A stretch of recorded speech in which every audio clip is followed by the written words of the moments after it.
ಭಾರತಕ್ಕೆ 1947ಕ್ಕೆ ಸ್ವಾತಂತ್ರ್ಯ ಸಿಕ್ತು. ಅದಾದ ಮರು ವರ್ಷ ಅಂದ್ರೆ ನೆಕ್ಸ್ಟ್ ಇಯರ್ 1948ರಲ್ಲಿ ಪಾಕಿಸ್ತಾನ ಭಾರತದ ಮೇಲೆ ಯುದ್ಧವನ್ನ ಸಾರಿತು. ಈ ಸಮಯದಲ್ಲಿ ಭಾರತೀಯ ಸೈನಿಕರಿಗೆ ವೇಗವಾಗಿ ಪ್ರಯಾಣಿಸಲಿಕ್ಕೆ ಒಂದಷ್ಟು ಜೀಪುಗಳು ಬೇಕಿತ್ತು. ಹಾಗಾಗಿ ಆಗಿನ ಸರ್ಕಾರ ಇಂಗ್ಲೆಂಡಿನ ಆಂಟಿ ಮಿಸ್ಟೆನ್ಸ್ ಅನ್ನುವಂತಹ ಕಂಪನಿಯ ಜೊತೆಗೆ 2000 ರೀಫರ್ಬಿಶ್ಡ್ ಅಂದ್ರೆ ಸೆಕೆಂಡ್ ಹ್ಯಾಂಡ್ ಜೀಪ್ಗಳನ್ನ ಖರೀದಿ ಮಾಡು ಒಟ್ಟು 80 ಲಕ್ಷ ರೂಪಾಯಿ ಮೊತ್ತದ ಒಂದು ಒಪ್ಪಂದಕ್ಕೆ ಇಳಿಯಿತು. ಈ ಮೊತ್ತಕ್ಕೆ ಅಮೆರಿಕ, ಕೆನಡಾ ದೇಶಗಳಲ್ಲಿ ಹೊಸ ಜೀಪ್ಗಳೇ ಸಿಗ್ತಾ ಇತ್ತು, ಅದು ಬಿಡಿ. ಆ ಕಂಪನಿಯ ಮೂಲ ಬಂಡವಾಳ ಎಷ್ಟಿತ್ತು ಗೊತ್ತಾ? 605 ಪೌಂಡ್, ಅಂದರೆ ಆಗಿನ ಕಾಲದಲ್ಲಿ ಕೇವಲ 8,050 ರೂಪಾಯಿ.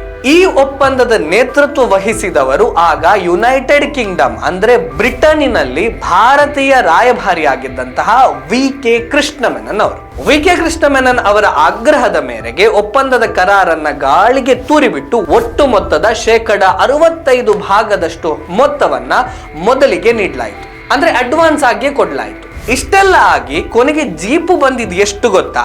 ಕೇವಲ 155 ಮಾತ್ರ. ಅದು ಕೂಡ ಸೈನ್ಯಕ್ಕೆ ಬಳಕೆ ಮಾಡಲಿಕ್ಕೆ ಯೋಗ್ಯ ಇಲ್ಲದಷ್ಟು ಕೆಟ್ಟದಾಗಿತ್ತು. ರಕ್ಷಣಾ ಸಚಿವಾಲಯ ಅದನ್ನ ತಿರಸ್ಕರಿಸಿತ್ತು. ಆದರೂ ಕೂಡ ಸರ್ಕಾರ ಜೀಪ್ಗಳನ್ನ ಬಳಸುವಂತೆ ಸೈನ್ಯಕ್ಕೆ ಒತ್ತಡವನ್ನ ತಂದಿತ್ತು.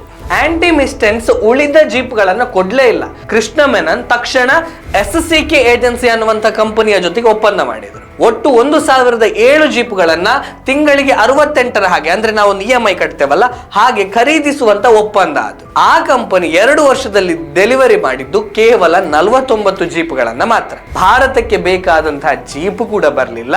ವಿದೇಶಿ ಕಂಪನಿಗಳಿಂದ ಆದ ನಷ್ಟ ಕೂಡ ಪರಿಹಾರ ಆಗಲಿಲ್ಲ. ವಿರೋಧ ಪಕ್ಷಗಳ ತೀವ್ರ ಒತ್ತಡಕ್ಕೆ ಮಣಿದು ಹಗರಣದ ತನಿಖೆಗಾಗಿ ಅನಂತಶಯನಂ ಅಯ್ಯಂಗಾರ್ ನೇತೃತ್ವದ ವಿಚಾರಣಾ ಸಮಿತಿಯನ್ನ ರಚನೆ ಮಾಡಿದ್ರು.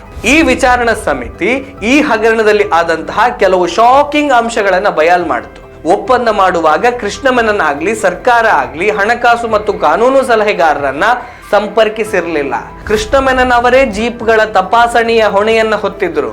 ಆದರೆ ಅವರು ಬೇರೊಂದು ಸಂಸ್ಥೆಗೆ ತಪಾಸಣೆಯ ಹೊಣೆಯನ್ನ ನೀಡಿ ತಾವು ಕೈ ತೊಳೆದುಕೊಂಡು ಬಿಟ್ಟಿದ್ರು.